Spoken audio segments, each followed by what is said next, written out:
Ebyentambula bikedde kusanyalala ku nguudo eziriraanye eggombolola ey'omukulu w'ekibuga mu Kampala. Abakozi ab'ekitongole ekya Kampala Capital State Authority abeera ku nguudo abasukka 300 we bakedde okwekalakaasa bano beemulugunya olw'obutasasulwa ssente zaabwe kaakano emyezi 4 nga n'abamu bawumuziddwa mu ngeri gye batategedde. Omusasi waffe Sharif Lukenge y'abirina. Abantu bulijjo abakeera okwera enguudo mu kibuga ky'eggwanga ekikulu Kampala olunaku olwaliro bakedde kuteeka bikola wansi oluvannyuma lw'okufuna amawulire nti ekitongole kya kcca abamu kyabawummuzza ku mirimu ate nga abandi bagamba babanja emyezi 3, 4 n'emyezi 5 bakedde kugumba ku kitebe ky'eggombolola y'amasekati aga Kampala baagala basasulwe ensimbi zaabwe. Abamu ku babaama nga bakuliridde mu myaka bategeezezza laadiyo ya Semunywa eno nti embeera gye bayitamu mu kadde kano eyoza lumonde era beetaaga okusasulwa ensimbi zaabwe olunaku olwaleero. Inze musala mbanja myezi 5 nkola mukasa atusasula sente za sako umukasa atuwa sente za NSSF mukasa atuwa tuyagala ezaffe we tuyagala wasasule zange mulimu gweguleka naye mbate wali sente zange sigena leka mulimu tetuyagala kirara sente abana bange bali waka sirina sente enyumba landlord amanja. Since last year we work they have never put any money for NSSF. Again they give contract to those guys of 7 years. So for us we need our money. Bano bakutte ebipande ebiraga obutali bumativu bwabwe nga bagamba nti keetonnyeka gwake tebagenda kuwummula ku mirimu okutuusa nga bafunye ensimbi zaabwe ku lwa 88 katonyeze 8 y'obujjajja lwasamayinja. Nze Munnabuddu Lukenge Sharifu wano masekati aga Kampala. Oluvannyuma lw'akakiiko ak'ebyokulonda okulangirira Emmanuel Omodingi ku buwanguzi ku kifo ky'omubaka wa Paalamenti owa Serere, abamu ku bakulembeze b'ebibiina ebivuganya gavumenti beekokkodde vulugu gwe bagamba yeetobese mu kalulu kano akaabaddewo olunaku lw'eggulo ne bagamba nti yeebaviiriddeko okuwangulwa.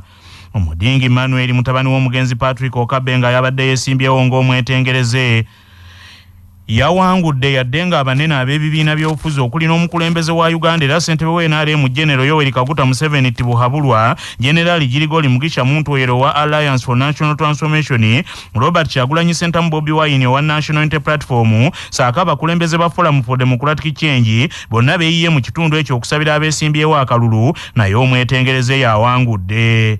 Akalulu k'esserere kalese katemyetemyemu abawagizi b'ekibiina ky'NRM ekyaviiriddeko n'amyuka nnyini ntebe ow'ekibiina kino atwala ekitundu kino Kapiteeni George Mike Mukula okuzira enkuŋŋaana ezamu na NRM Philip Owucho ezabaddeko ne Pulezidenti Yoweri Kaguta Museveni. Omodingi alangiriddwa akulira ebyokulonda esserere Cheptegei Nangendo Sylvia n'obululu 1,538 addiriddwa mu na NRM Philip Owucho afunye obululu 1,3226 ate Alisas Yanuti Alaso owa Alliance for National Transformation n'afuna obululu 1,335. Yaliko omubaka w'ekitundu kino Alice Alaso eyabadde akwatidde anti bendera mu kalulu kano agambye nti vulugu ne katembe ebyabadde mu kulonda kuno bye byemuviiriddeko okuwangulwa. 14 polling stations in my backyard where I even thought I had a better hand. They raided them. They put everybody at gunpoint, even the electoral officials. Then they grab the ballot papers, they pick from there. And after picking from there, then they put back in the box and they remain to guard. So that happened in close to 20 polling stations in Omagara.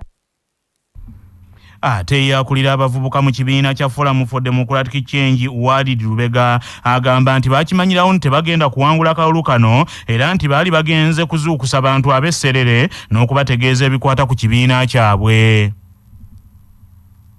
Guno gwali mukisa gwaffe okuvaayo okusobola okwogera n'abataka b'esserere okusobola okumobilizinga abantu baffe kubanga ffe kozi yaffe esukka ku kalulu tetunutunulira kalulu kokka kubanga tetufuna mukisa kujja kwogera n'abantu abangi nga bwe kyabadde esserere kakati ffe twagututte nga mukisa gwaffe okujja okwogera nabo okubabuulira puroguramu zaffe era ffe tuli bamativu nti meseji yaffe yatuuse twagibulidde abantu lyadde titi akalulu ng'esukka ku kalulu. Omwogezi w'ekibiina ky'NRM Manuel Dombo agambye nti yadde nga bawanguddwa naye bagenda kukolagana n'oyo eyabamezze.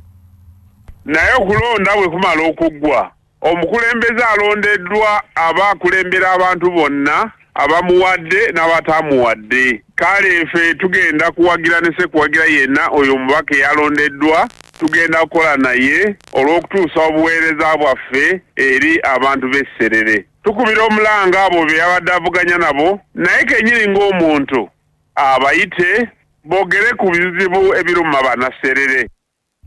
Wazzeewo enjawukana ez'amaanyi mu kibiina ekitaba abasawo abali mu keedimu olw'obutasasulwa nsako yaabwe ekya senior house officers oluvannyuma lwa minisitule y'ebyobulamu okusasulako abamu ku bba emisaala egya myezi 2 olunaku lw'eggulo ate abalala bo ne batasasulwa.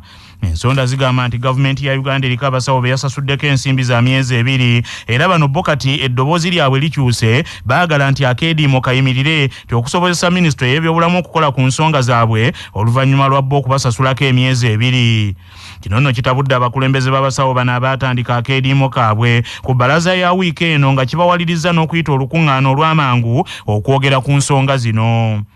Kinajjukirwa nti omwogezi wa minisitule y'ebyobulamu Manuel Ayinibyona bano yakabatemye nti ne bwe baba nga bagenda mu maaso n'akeediimo kaabwe gavumenti tesalwa nnyo era nti yakozesa abasawo abalala omuli n'abo abagezesebwa ba intern doctors n'abalala abakuguka edda nga kino kyongedde okutabula abasawo. Dr. Maka Muyanga omu ku bakulira ekibiina ky'abasawo ekya senior house officers ng'agambye nti nabo bakiwuliddeko nti waliwo bannaabwe abasasuddwa kyokka ate nga balala bo tebaafunye yadde omuno gw'ennusu. Dr. Muyanga agamba nti baagala ssente za myezi 4 omulundi gumu okuva mu mwezi ogw'Ekkumi omwaka oguwedde. Yadde baba bafunye emyezi 2 era tekitegeeza nti tugenda kulekera okussa wansi ebikola kubanga ekisooka abantu bano bannaffe oba bakulu baffe aba minisitule twali tubagambye nti twetaaga emyezi emeka 4 kubanga gye tukola ki gye tubabanja. N'ensonga endala eri nti waliwo emyezi gye babadde nga batulyako emabega. For example bannaffe ab'embalala babalya emyezi 6 mu universities zino endala baali babalya emyezi 3.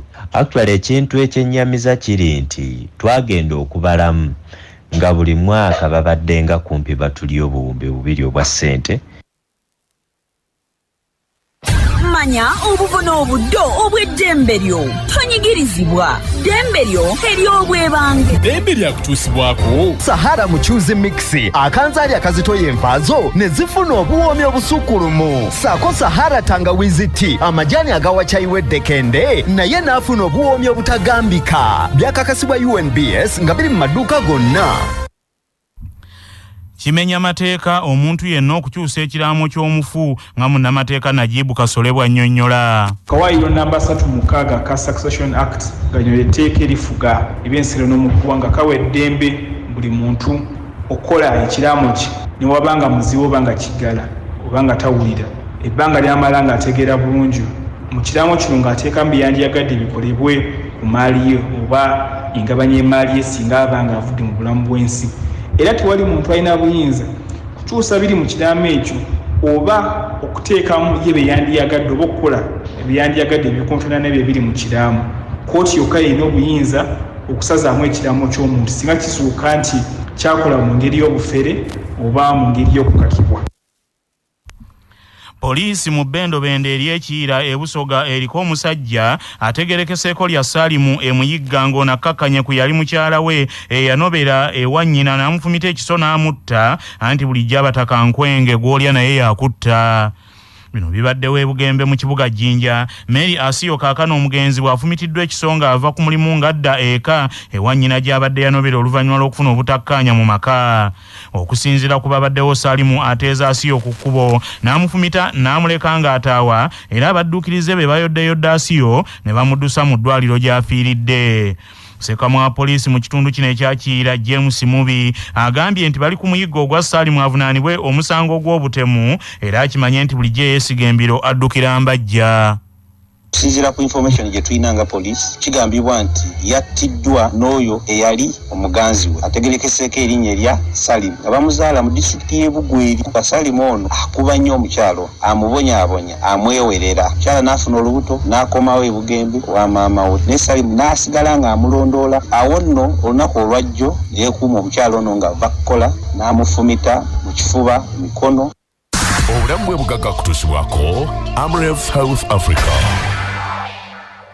Dr. Deo Kizito Lukyamuzi annyonnyola obulabe obuli ku mukyala okuzaalira awaka nga tagenze mu ddwaliro.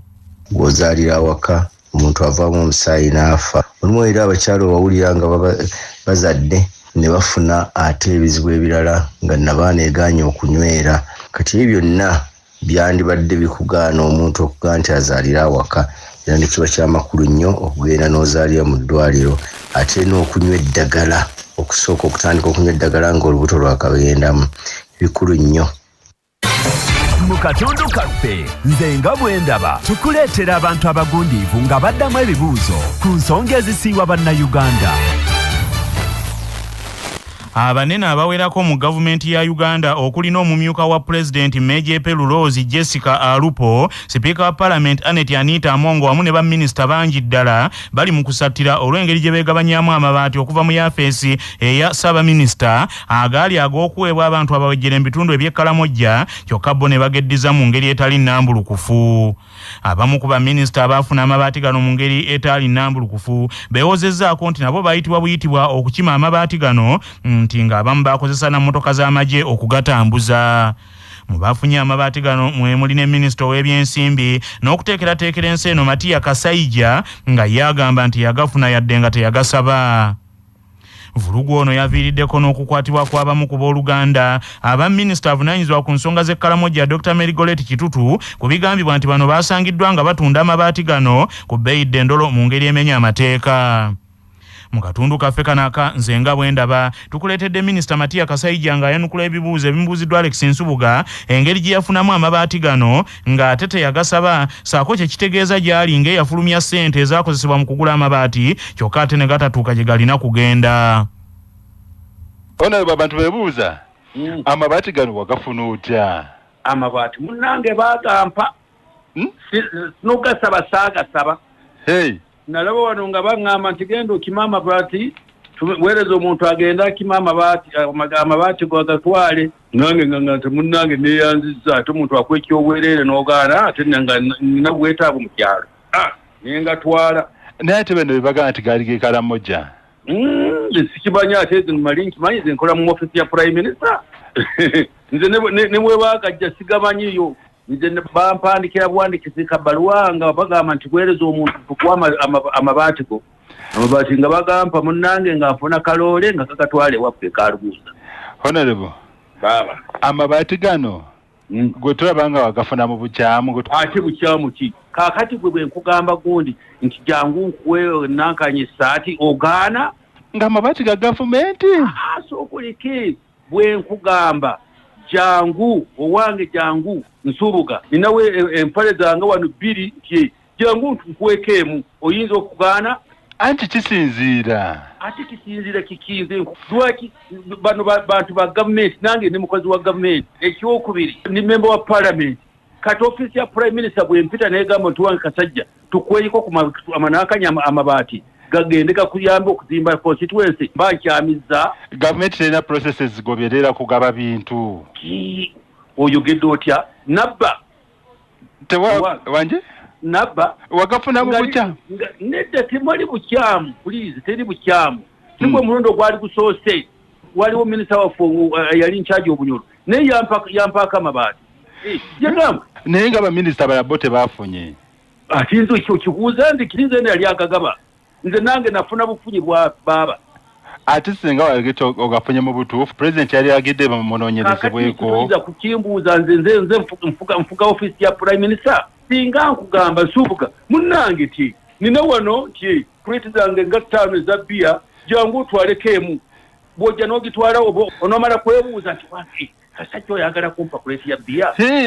Anti ne gavumenti birinako enkola egobererwa. Anti kati egobererwa nkugambye I am a minister. I am a member of Parliament. Ekitongole kya gavumenti kingambye nti jangu waliwo amabaati wano ze twagala tukwogenda ozimbe constituency ng'atandika okwebuuza nti lwaki bagampa. Ddala ate engeri gy'oba nga tewagasaba honorable kakati bati buli kimu kyonna kye tutwala tumala kisaba. Honorable Go Minister w'ebyesimbi oli akulowooleza kubanga they know our problem. Wali olwanizeko constituency ina musango sisadda musango sabba sakola kisa kyama kyagenda mutenda saasaba nali omu nali babiri twali basatu anti kati kizudde nga skando ne kali solisa abanoonyerezaako agange sebo njaga akaunti nga bulungi nnyo seri baati yonna ye natunda tewali baati nazimbisa ennyumba eyange nanti kali soliso kati abanoonyerezaako honorable ya nuzirizi agenda agalabi honorable kati mwina systems ze mugoberera ekyo ekibuuze ofisi ya private anti gwateekerateekera eggwanga please nkugambye buuze ekibuuzo ekyo ofisi ya private singa obadde nti nga minisita w'ebyensimbi baakusaba ssente ez'amabaati lwaki wababawa ssente z'amabaati gwe n'ozifulumya nga tomalina kigagenda nga tebampani abo banandibadde nga nkola ki mba nsobezza okubawa ssente nga tebazinsabye mu kuyita mu budget nize nkwata ssente nizo floating budget yabwe netukola budget nitugenda mpala nembawa ssente kati bo nze ulowooza mbeerawo okumanya okugawa ssente zitambudde tutya tikisoboka busobozi ekyo si kyabulabe eri eggwanga honorable ati kyabulabe ki kankule ku sidiyo sooku omanye engeri ssente yonna bwefuluma bwetambula anti nze sirimu bya ssente nasala nokukutulaku anti nedda nasala okukutulaku oli mu bya ssente wulira bino tibyali byakuba bya minisita wa ssente kankubuuze bonna abalala bonna bagafuna baali ba ssente nkuwulidde ndi member of parliament okimanyi bulungi sebo nkimanyi wali olwanizeko constituency singa baali bagambye nti genda ogatwale ogenda ogatunde kandi gatutte naye twawulidde nga abamu babakutte bagatunda ebyo kitombuuza kakati poliisi tombuuza guyogera nabali nabo tombuuza buli muntu alina omusango ne bantwala mu kooti nebwanawe nja kubabulira amazima amabaati saagasaba bwali bakwebaza ki bali banebaza ki kakati bwampa omusaala bwete bwempa omusaala eba nebaza ki anti kati nedda omusaala olina ogukolerera damu dange ziramu anti omusaala ogukolerera nedda amawulire g'ebyemizannyo mu mawulire gaffe agakya basafama gakutuusibwako Modern Tea amajani agajjudde obuwoomi n'eddekende nga buli anywedde ku caayi waago asigala agatendereza. Modern Tea gali mu bika omuli aga vanira, ntangawizi n'ekisubi era gasange mu maduuka ne supamaketi zonna. Modern Tea your best choice nga bali wamu ne Musa kindergarten and preschool ndejje kanaaba essomero eriri ku musingi gw'ekiyisiraamu ate nga basomesa bulungi ne Quran nga bali wamu ne pikipiki TVS HLX CC 125 epakasa era kati osobola okugifuna ku kibanja mpola okuva mu Mmogo era gyeyune okuva mu Yuvraj ebbanda. Tiimu ya Uganda ey'omupiira ogw'ebigere ey'abazannyi abatasussa myaka 20 eya Uganda Hippos egudde maliri ga ggoolo 2-2 ne Congo Brazzaville mu mpaka za Africa Cup of Nations Under 20 eziyindira e Misiri. Omupiira guno guzannyiddwa mu kiro ekikeesezza olwaleero mu kisaawe ekya Suez Canal Stadium mu kibuga Ismailia era nga ggoolo za Uganda 2 ziteebeddwa Said Mayanja ne Titus Sematimba. Kino kitegeeza nti kaakano Uganda Hippos ekulembedde ekibinja bba n'obubonero 4, Congo Brazzaville yakubiri nayo n'obubonero 4, South Sudan yakusatu n'obubonero 3 ate Central African Republic ekoobedde terinaayo kabonero. Mu ngeri y'emu mu kiro ekikeesezza olwaleero South Sudan ekubye Central African Republic ggoolo 1 ku kiiso ky'engege. Kaakano Uganda Hippos egenda kukomawo mu kisaawe ku Sunday nezannye ne South Sudan mu mupiira gwayo ogusembayo mu kibinja. Mu ngeri y'emu empaka zino ziddamu okuzannyibwa olwaleero n'emipiira ebiri nga Tunisia egenda kuttunka ne Benin ate Zambia ezuuzumbe ne Gambia. Mu katundu kuno kwe kwaffe n'ennono ezaffe ezaawano. Mu lutabaalo lw'ebuddu omulangira Katakkesu yalina engabo ye empaala ey'omuti omwereere etaliiko njulu ng'abalabe mwattu baagimusuuza era ekyalo engabo eno empaala kwe yagisuula na buli kati kiyitibwa Kiwaala. Omulangira Katakkesu era abalabe baamuttira ku kyalo Mazinga era kwe yaterekebwa ng'ekyalo ekyo ekyakitumisa Mazinga kwe kuba nti kwe baazingira omulambo gw'omulangira ne bagutereka.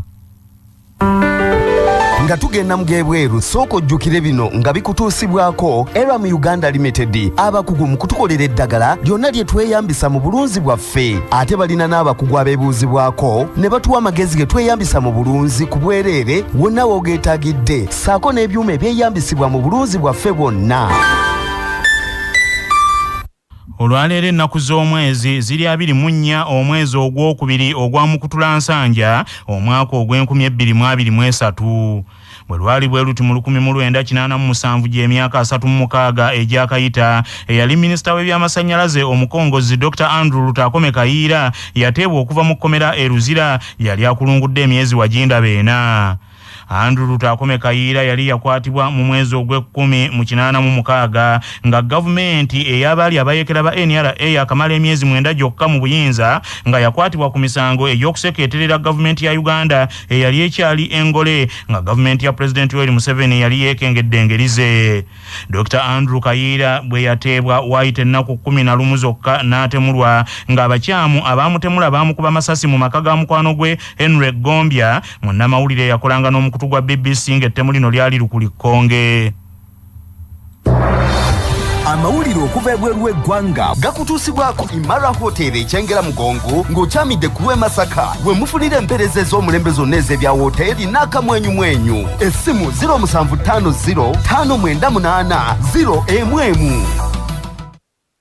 Omusajja Jacob Ochola Mwai agamba nti mutabani we yali president wa Kenya nguli muzeeye Merio Stanley Mwai Kibaki agamba nti waliwo abaagala okumutta okuva lwe yabikkula ekyama kino nga bano bamulondoola buli wonna wadda nga mweraliikirivu nti yandiyisibwa mu ngeri y'omunaku yamala ebibamba obwana bw'emmese bwe bukuza obwembwa. Muzeeyi Mwai Kibaki eyali president wa Kenya owokuna yafa mu gwokuna omwaka oguwedde nga wa myaka waginda 9 n'aleka ekiraamo nti ebyobugagga bye bigabanyizibwe abaana be abana abali mu kiraamu kino abalenzi 3 n'omuwala naye nga baka abaana be wamu n'omutabani awasa muwala we bo tebagabananga ku mmaali ye era nti emmaali erekebwe mu kitongole kye ekya Mwai Kibaki Foundation. Wabula Jacob Ochola Mwai ow'emyaka 62 yaddukira mu kkooti nga wakanya ekiraamu kino ng'agamba nti yaddenga baganda be tebamumanyi era nga baagaana n'ebyokugenda ku musaayi okumukakasa naye ekituufu Mwai Kibaki ekitaawe yennyini nga nnyina yakimutegeeza mu mwaka ogwa 81 nga wa myaka 21 nga kitaawe gye yakulira Hilary Ochola amaze okufa nti ekituufu eno yali mwana muwumirize era agamba nti maama we yamutwalanga n'asinkana Kibaki kubanga era baali bamanyiganye ne bwe yalinga nga tannaba kumanya nti ekitaawe ddala era ng'omukulu amubuuza mu ngeri gye yalabanga nti yanjawulo kyokka n'atajeekengererawo. Kooti wiiki ejja eddamu okuwulira omusango Jacob Ochola Mwai mwayagalira akakasibwe nti naye mwana wa President Mwai Kibaki omugenzi kyokka agamba nti ali mu kutya olw'ab'emmundu abamulondoola yonna gy'addanga bano balabikanga abaagala okumumaza emmere anti bulijjo ab'Oluganda n'Oluganda tebaagalana essanja lyokya ebitooke. Agavudde mu kunoonyereza wano ku Kyabasa Famma gakutuusibwako Amasharu Uganda Limited abakwetera eddagala Glyphoma erita olumbugu Demish obuwuka bw'emmwanyi Metako ku kiwotoka. Essimu 0773 77 51 nga balina Esara Afro Chicks abaluza obukoko obw'olulyo n'okubugema era bakola n'emmere y'enkoko n'okukuwa amagezi mu by'obulunzi. Esara Afro Chicks. Mu mawulire ag'ebya ssayansi abakugu balambisa engeri buli omu ku baagalana gy'ayinza okwefuga n'akendeeza ku kwanguyirwa okufuna ebikemo eby'okutala oba okutabaala okwewala embeera ey'akaleega bikyanga omwami bw'ayita emiryango omukyala n'ayita emmanju so ng'ezenkanankana n'ebisiki bulijjo tezaaka. Abayivu nga mu buto bwe balaba enkuba ng'etonnya ng'akasana bwe kaaka nga bayimbawo akayimba nti enkuba etonnya omusana gwaka ng'ezaala ezaalira ku lwazi. Okunoonyereza okwa luno bakukoledde ku University of Rochester mu America ne batunuulira abakazi 213 n'abasajja 195. Aboogi b'obwongo bagamba nti ekintu ekikulu ekikendeeza okufuna ebikemo by'okutala kwe kwessa mu ngatto za munno bwe muwangaala nga kino kikuleetera okwefuga nti kaŋŋumire ku munnange wange ye wuuyo omutuufu Katonda gwe yampa. Omu ku bamanyi abeetabye mu kunoonyereza kwa luno omugezi ddala Professor Ray Sari agambye nti ekyokufuna ebyokukola ebikumalawo n'obanga tolina budde nayo ddagala kkulu nnyo erikendeeza okufuna ebikemo eby'okutala. Bannaffe amawulire ag'essaawa eno kanga malirize mu bufunze. Ebyentambula bikedde kusannyalala ku nguudo eziriraanye eggombola ya mukulu wa kibuga mu kibuga kya Uganda ekikulu Kampala. Abakozi b'ekitongole ekya kcca abeera ku nguudo abasukka 300 bakedde kwediima na kwekalakaasa nga beemulugunya olw'obutasasulwa ssente zaabwe kaakano emyezi 4 ate nga abamu bawumuziddwa mu ngeri gye batategeera ate nga bagamba nti ne ssente zaabwe zirina okubeera n'ekittavu ky'abakozi ekya NSSF nti abakulu bamaze emyezi nga tebaziteekayo. Oluvannyuma lw'akakiiko k'ebyokulonda okulangira Emmanuel Omodingi ku buwanguzi ku kifo ky'omubaka wa paalamenti owa Serere ng'ono yeesimbyewo ng'omwetengereze nga yawangudde bonna ababadde basimbiddwawo ebibiina eby'enjawulo ng'era n'abanene mu bibiina ebyo okuli ne Pulezidenti Yoweri Museveni bagenze okunoonyeza abantu baabwe akalulu kati bano abaavuganyizza ono abawangudde beekokkodde gwe bayise vulugu eyeetobese mu kalulu kano akabaddewo olunaku lw'eggulo ne bagamba nti eyabaviiriddeko okuwangulwa naye ye Emmanuel Dombo ku lwa NRM agambye nti bo bakkiriza ebyavudde mu kulonda era bagenda kukolagana n'eyabawangudde. Wazzeewo enjawukana mu kibiina ky'abasawo abali mu keediima olw'obutasasula nsako yaabwe ekya senior house officers oluvannyuma lwa minisitule y'ebyobulamu okusasulako abamu emisaala gya myezi 2 olunaku lw'eggulo kyokka atabaala bo ne batasasulwa nga bano be basasudde amaloboozi gaabwe gatandise okukyuka bagamba nti akeediimo kasaanye kakome. Omusajja Jacob Ochola Mwai agamba nti mutabani wa President wa Kenya omugenzi Mzee Emery Stanley Mwai Kibaki agamba nti waliwo abaagala okumutta okuva yabikkula ekyama kino n'agenda ne mu kkooti nga ayagala akakasibwe ng'omu ku baana b'omugenzi Kibaki kyokka nga abaana baagaana ekyokugenda ku musaayi okumukakasa. Ono agamba nti waliwo ab'emmundu abamulondoola naye agamba nti ye kyayagala be baganda b'okukkiriza nti naye mwana wa President Mwai Kibaki kubanga nnyina yamubikkulira ekyama kino ng'awezezza emyaka 21 ng'ew'omusajja gye yakulira amaze okufa. Bannaffe amawulire ag'essaawa eno bwe gatyo bwe gagenze tova ku laadiyo ey'obujjajja.